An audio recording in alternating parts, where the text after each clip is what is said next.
अनुसार उसको इस संसार में फल की प्राप्ति होती है। कर्मणा जायते जंतु कर्मणेव विलीयते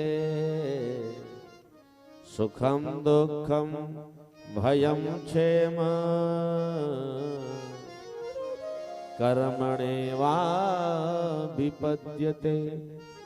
भगवान ने कहा राजा इंद्र अगर कुपित होगा, अहम ब्रजवासियों को कष्ट प्रदान करेगा तो उसका फल उसको मिलेगा। संसार में चाहे कोई राजा हो और चाहे कोई प्रजा हो, जो जैसा कर्म करता है कर्म के अनुसार संसार सागर में उसको इस धरती पर फल भोगना पड़ता है, याद रखना।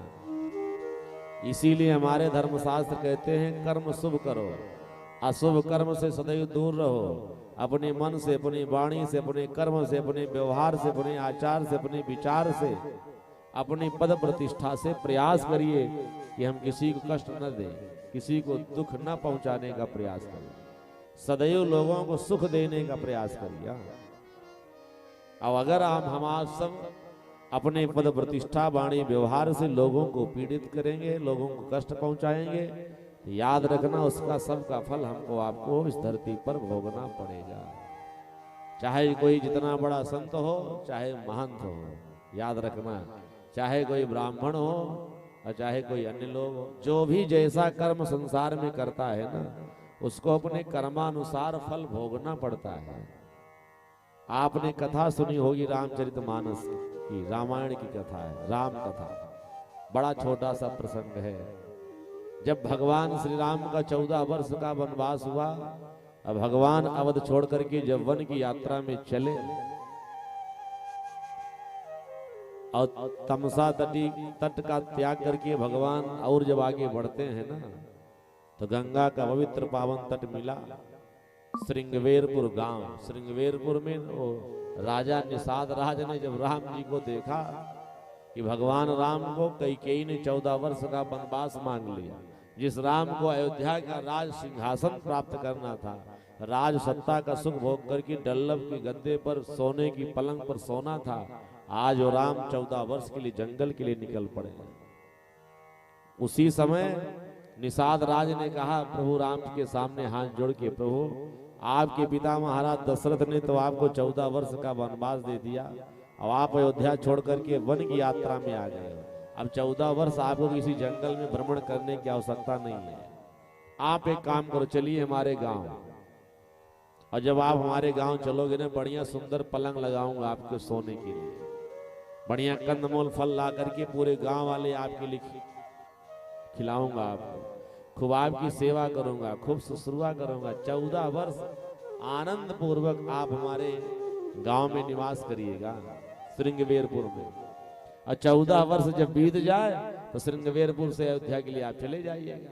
भगवान राम ने कहा निषाद राज आपका प्रेम देख करके मैं बहुत अभिभूत हूँ, लेकिन एक बात है, अगर मैं किसी गांव में गया, किसी के घर में जाकर के निवास किया, चारपाई पलंग पर डल्लभ के गद्दे पर सोया, अन्न ग्रहण किया, अब परिवार में लोग सुख भोगते, वो सुख भोगा, तो मैं अपने पिता का वचन कहाँ निभा पाया।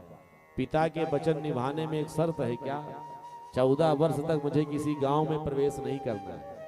14 वर्ष तक किसी बिस्तर पर, चारपाई पर, तखत पर, डल्लभ के गद्दे पर सोना नहीं है। राम जी ने कहा 14 वर्ष तक मुझे अन्न का त्याग करना है, अन्न नहीं ग्रहण करना है, कंदमूल फल और जल पी करके जीवन व्यतीत करना है। और मैं सारी सुख सुविधा चल करके अगर आपके गांव में प्राप्त करूंगा श्रृंगवेरपुर में, तो ये मेरी वन की यात्रा कहाँ होगी। फिर मैं अपने पिता के वचन को निभा नहीं पाया, इसलिए मैं गांव नहीं जाऊंगा आपके। तो ठीक है प्रभु, आप जहां कहिए रहने की व्यवस्था करो। भगवान ने कहा आज रात्रि में शयन करना है, बढ़िया जंगल में जाओ, देखो सुंदर एक कोई पीपल का वृक्ष दिखाई पड़े तो उसी के नीचे हमारी कुटिया बनाओ। आवाज कुटिया नहीं, केवल एक साथरी बनाइए कुसा की। निषाद राज ने बढ़िया सुंदर तरीके कुसा की साथरी की व्यवस्था किया, चटाई, कुसा की चटाई, और डल्लभ के गद्दे पर जिस राम जी को सोने के सिंहासन पर सोना था ना, आज राम जी एक वृक्ष के नीचे वृक्ष के नीचे बैठे हुए हैं, चारों तरफ कांटे कंकड़ पड़े हुए हैं। सीता जी के साथ शयन कर रहे थे राम जी। किसकर? कुश के बिस्तर पर, कुश की चटाई पर राम जी के शरीर में, सीता जी के सुकोमल शरीर में कुशा चुभ रहा था। राम जी को रात भर नींद नहीं आ रही थी। राम जी करवट बदल रहे थे। लक्ष्मण जी धनुष बाण लेकर के दृश्य का दर्शन कर रहे थे। नेत्र में आंसू भर करके निषाद राज रोता हुआ लक्ष्मण के पास गया। भैया लक्ष्मण, देख रहे हो भगवान राम को? आज ये परमात्मा राम है। सच तो यह है कि अगर कैकेयी उस दुष्टा ने राम जी को 14 वर्ष का वनवास न मांगा होता तो आज भगवान राम इस जंगल में कुश के चटाई पर न सोते हुए थे। ये कुशा राम जी के शरीर में चुभता न होता। आज तो मेरे राम को बढ़िया सोने के सिंहासन पर सोना था, डल्लब के गद्दे पर सोना था। हजारों दास दासियां पलक पावने बिछा करके राम जी की सेवा के लिए हाथ जोड़ के तत्पर रहते।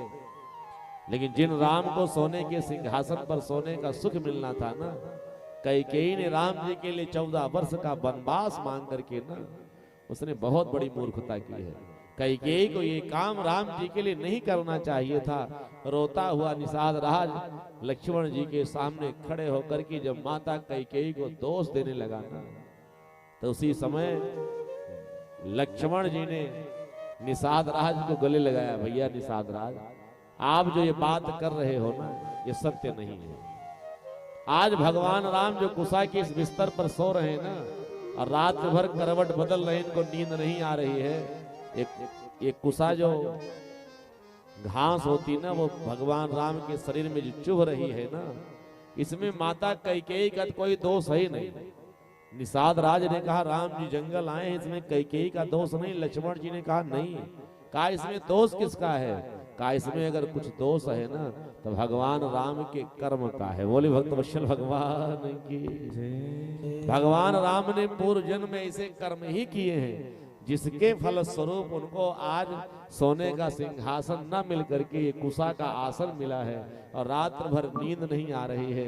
उसी समय लक्ष्मण जी ने निषाद राज को गले लगा करके बढ़िया सुंदर एक चौपाई प्रस्तुत किया है और कहा क्या कि कौन का है सुख दुख कर दाता, काहू न को सुख दुख कर दाता, काहू न को सुख दुख कर दाता, काहू न को सुख दुख कर दाता, निज कृत कर्म भोग सब भ्राता, निज कृत कर्म भोग सब भ्राता।